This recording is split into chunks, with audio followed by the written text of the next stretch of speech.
Hey, what's up everyone? Welcome to the bike check of my new bike of the FIRECRACKER, which I used for my Strive project.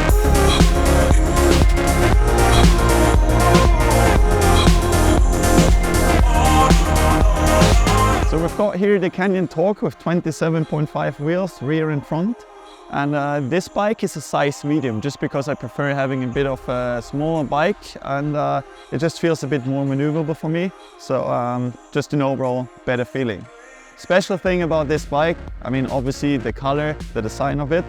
This one is called the FIRECRACKER because we were looking for something which is a complete contrast to the environment where we are. As you can see, there are a lot of details when it comes to the design. Here we've got the FIRECRACKER face, where the teeth are basically my name, and it just looks like a bit aggressive, motivated. It's just the exact face you make when you're riding down the Strive here. We even got the Magura MT7 brakes in custom paint, which is also a really nice detail. And just an overall with the red rims, with the Öhlins fork, with the fire design on it.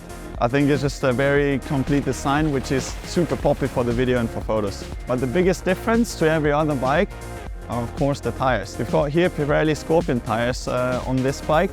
But as you can already see, they're not just normal tires. So we were trying to find a solution how we can make it as grippy as possible. And that's when I called Frank Kitzbühel. He's an ice speedway legend and he knows everything about spikes. He's got the craziest spikes in his tires.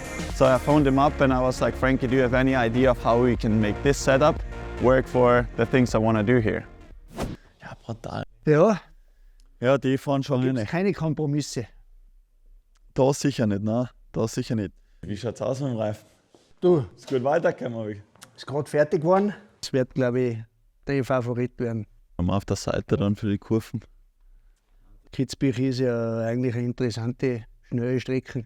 Da wirst du sicher ab und zu in die Kurven müssen und so. Was natürlich wichtig ist für dein Bike, das ist schon leichter. Man sieht, es ist eine ganz dünne, leichte Einlage drin, dass der Schlauch nicht kaputt wird. Hast du da von außen eingebohrt? Dass du schon, oder? Ja. Schau her, so schaut das aus. Ah, okay. Das ist wie eine Nadel. He? Ja, genau. Magst du probieren? Ja. Auf der anderen Seite. Bist du ein Handwerker, oder? Auwe. Richtig. Herr Fabi, du hast ein Können, das ist ein Wahnsinn. Die nächsten 20 Kraften machst du.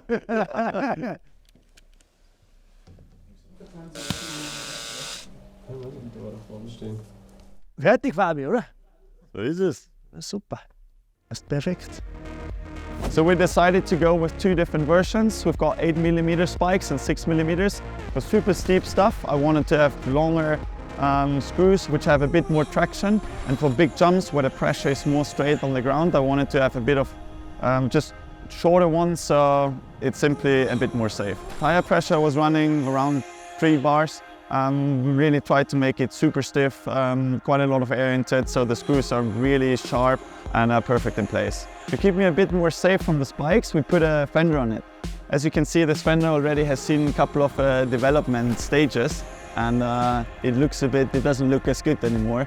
But this one definitely saved my bum a couple of times.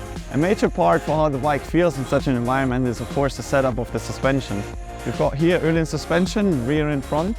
In the back it's a coil shock with a coil of 570, which is actually like really stiff. It's the stiffest one I could find, which I actually really prefer. Especially when you're having big jumps, you don't want to have the bike being too soft. One thing you're probably missing on this bike are gears. So we decided to put single speed on it, simply because I don't really need to pedal. It's super fast, super steep, and there's no point in pedaling. It's gonna save some weight, and it's not causing any troubles.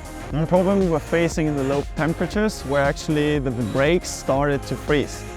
So you can imagine the brakes get warm, snow gets on it, and then the snow starts actually freezing onto the disc. So every time before I was riding, I had to make sure that the brake is warm, that everything is warmed up, and then the setup was properly working. So of course we didn't just want to make the bike look good, also the setup I'm wearing should fit to the project. So that's the new helmet. As you can see, it's shiny, it's in chrome, it looks really nice, a lot of details on it, just as on the bike. And we even got in the back here, this is the mountain goat, which you see everywhere around here in this area, and just fits to the Strive, to the project, and gives the helmet a special meaning.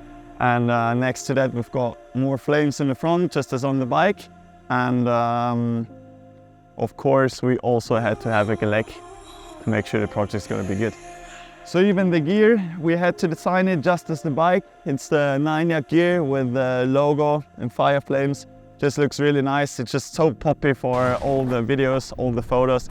It matches so well to the bike, and I think just in overall, it's a really cool look. All right, guys, that's it from the bike check of my Firecracker. Hope you enjoyed the video. See you next time.